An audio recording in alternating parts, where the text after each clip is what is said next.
నమస్కారం గురూజీ. శ్రీమాత్రే నమః.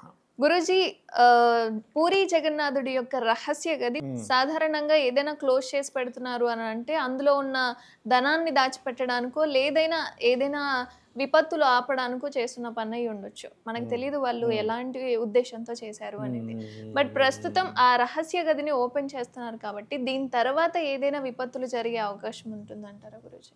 మనకి జ్యోతిష్య శాస్త్రంలో హ్మ్. ఏదైనా ఒక విపత్తులు అంటే భూకంపాలు కానివ్వండి, లేకపోతే గొడవలు కానివ్వండి, ఇవన్నీ హ్మ్, కొన్నిసార్లు మనకి ఏవైనా మనం చెయ్యకూడనటువంటి దైవ కార్యాలు చేయడం వల్ల వస్తాయి. కాదని కాదు. హ్మ్. ప్లానటరీ పొజిషన్స్ ముఖ్యంగా శని, కుజులు పరస్పర వీక్షణల వల్ల కూడా వస్తూ ఉంటాయి. ఓకే. అయితే ఇప్పుడున్నటువంటి కాంబినేషన్స్‌లో ఇప్పుడు ప్లానటరీ పొజిషన్స్ ఏవైతే ఉన్నాయో హ్మ్. ఎప్పుడైనా కానీ ఏదైనా ఒక దేవతా సంబంధించినటువంటిది ముట్టుకున్నప్పుడు నెగటివ్స్ ఎప్పుడొస్తాయంటే, గోచారంలో జూపిటర్ అంటారు. అంటే గురువు గనక పాడై ఉన్నప్పుడు, హ్మ్. దాన్ని ఎవరైనా సరే దానికి సంబంధించినటువంటిది ఏదైనా ఇప్పుడు ఒక గుడి కూల్చడమో అనుకోండి కాసేపు. హ్మ్. లేకపోతే ఒక గుడిని సంథింగ్ గవర్నమెంట్ పట్టించుకోకపోవడమో, అక్కడ ఏదో అన్యాయం జరగడమో, లేకపోతే హ్మ్. ఏదో కారణాల చేత కొన్ని కొన్ని ఇబ్బందులు ఏర్పడుతుంటాయి చూసారా? హ్మ్. అప్పుడు మాత్రమే దేవతా సంబంధించినటువంటివి ఏవైతే ఉంటాయో వాటిని మనం ఏదైనా ఇట్లా ఈ రకంగా నిధులు అవి ఉన్నప్పుడు వాటిని ముట్టుకున్నప్పుడు ఇబ్బందొస్తుంది. హ్మ్. ఇప్పుడున్న ప్లానటరీ పొజిషన్స్‌లో ముఖ్యంగా గురువు శుభగ్రహాల సంబంధంలోనే ఉన్నాడు. పాపగ్రహ సంబంధాల్లో లేడు. హ్మ్.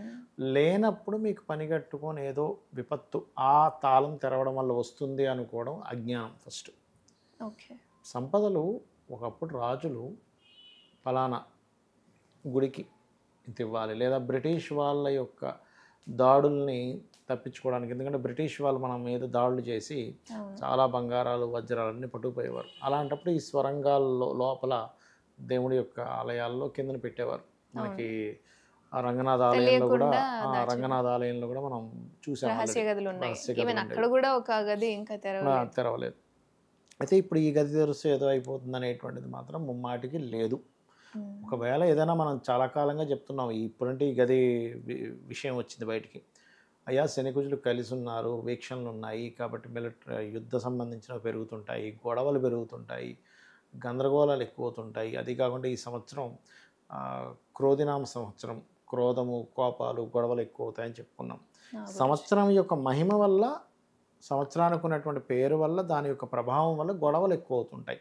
అయ్యే ఛాన్సెస్ ఎక్కువగా ఉన్నాయి. ఎక్కువగా ఉంటే అట్లాగే జరుగుతున్నాయి కూడా మీరు గమనించినట్లయితే బయటున్న పరిస్థితులు కనుక చూసుకున్నట్లయితే. అవును అంతేగాని గురూజీ. దీనివల్ల కాదు. అంటే ఓకే. ఇదేదో తెరవబోతున్నారు, రేపేదో తెరవబోతున్నారు, ఏదో అయిపోతుంది అనేటువంటిది మాత్రం ఏమీ లేదు. దాని గురించి అనవసరమైన అపోహలు పెట్టుకోకూడదు.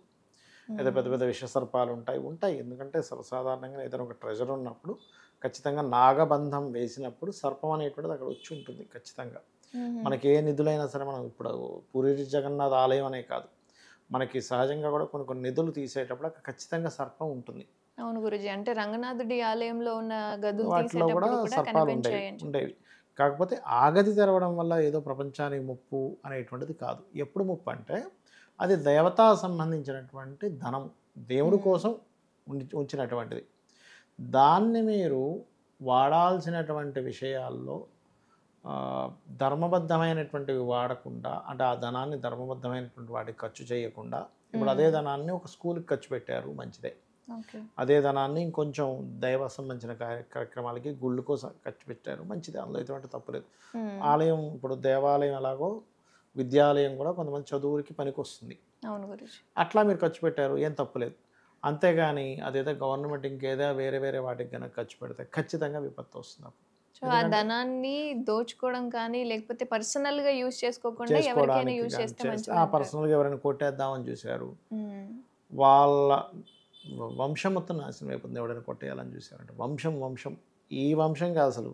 ఎన్ని తరాలు నెక్స్ట్ రాబోతున్నాయో మనం 'మురారి' మూవీ చూడండి ఒకసారి. అవును 'మురారి' గురూజీ. మూవీలో అతను ఆ విగ్రహం అమ్మేద్దాం అనుకునేసరికి తర్వాత వంశం మొత్తం శాపం శాపంలా ఉంటుంది. తగిలి ప్రతిసారి కూడా ఒక మంచి ఏజ్‌కి వచ్చేసరికి చనిపోతూ ఉంటారు. అవును. అలా ఏంటంటే దైవ సంబంధించిన ట్రెజర్స్ ఏవైతే ఉంటాయో, లోపల ఉన్నటువంటి ధనం ఏదైతే ఉంటుందో, అది దైవ సంబంధించిన వాటికే వాడాలి. లేదా ఒక మంచి పని, నలుగురికి పనికొచ్చేటువంటి పనికి వాడడం ద్వారా భగవంతుడు మెచ్చుకుంటాడు.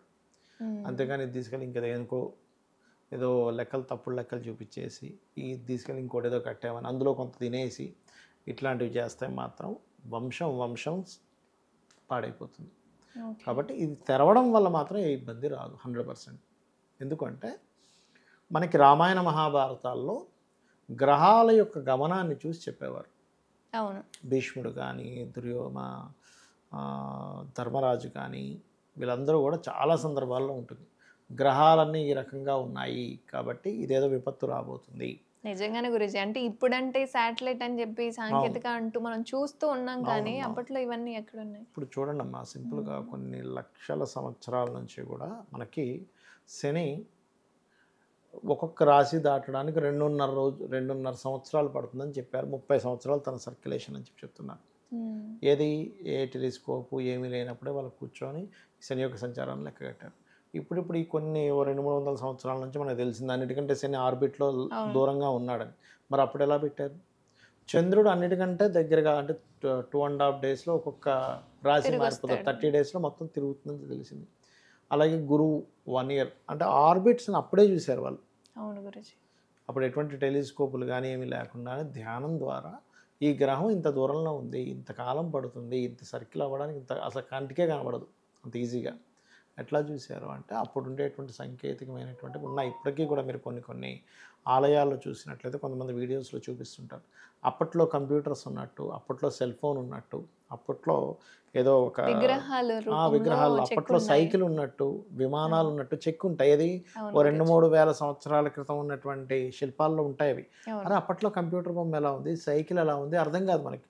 అంటే ఏంటి, మనకి సివిలైజేషన్ చాలా గొప్ప సివిలైజేషన్ ఉండి అదంతా అంతరించిపోయి మళ్ళీ ఏదో జరిగింది మధ్యలో. మరి వాటిల్లో రాకెట్ బొమ్మలు, విమానాల బొమ్మలు ఎక్కడి నుంచి వచ్చాయి? మన రామాయణంలో పుష్పక విమానం ఎక్కడి నుంచి వచ్చింది? మరి ఇప్పుడే మన రైట్ బ్రదర్స్ కంటే ముందు మన వాళ్ళు ఒక అతను కనిపెట్టి దాని తర్వాత రైట్ బ్రదర్స్, ఇతని పేరు బయటికి రాలేదు. అట్లాగా ఉంది. కాకపోతే ఏంటంటే మనకి తెలియక అదేదో ఇప్పటికిప్పుడు ఏదో మనం అనుకుంటున్నాం. బట్ ఈ ట్రెజర్స్ మాత్రం ఎట్టి పరిస్థితుల్లో బయటికి తీయడం వల్ల ఇబ్బంది ఏమీ లేదు. తీసినా కూడా మంచి కార్యాలకు వాడితేనే దేవుడు మనల్ని మెచ్చుకుంటాడు. అంటిల్ అన్లెస్ మనం ఎటువంటి దురుద్దేశంతో ఉన్నా సరే ఏదో ఒక విపత్తు జరిగే అవకాశం ఉంటుంది. ఖచ్చితంగా ఉంటుంది. ధన్యవాదాలు. శ్రీమాత్రే నమః.